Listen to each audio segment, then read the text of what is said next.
Peter Miles, who's the vigneron for Irvine Wines in Eden Valley. Pete, the vintage for Irvine, how's it been this year? Yeah, it's actually turned out quite well.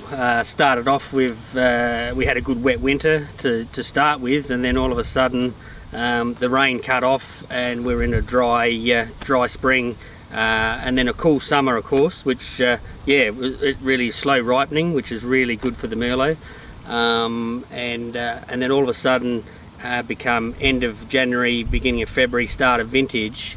The heat came in, and of course, well, that just made the vintage a little bit hectic. It squashed vintage together, which should last for 8 to 10 weeks. It squashed it all together in about 4 weeks. But the Merlot really turned out spot on for Irvine. It was the right conditions. The Grand Merlot especially, I think, is going to be really good this year in 2015.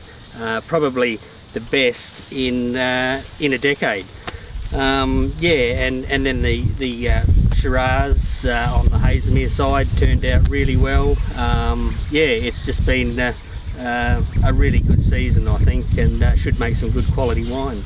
So yeah, that's beautiful. Great. So in total, with the 300 acres, which vineyard outperformed which vineyard, do you think? Well, the Grand Merlot block was I really think, Pete, the Grand Merlot, is probably going to be, like I said, right up there with it all, and it should be really good. And I think that's it's going to be a performer for 2015. Well, that's our platform with Merlot, with Irvine Wines, is the Merlot.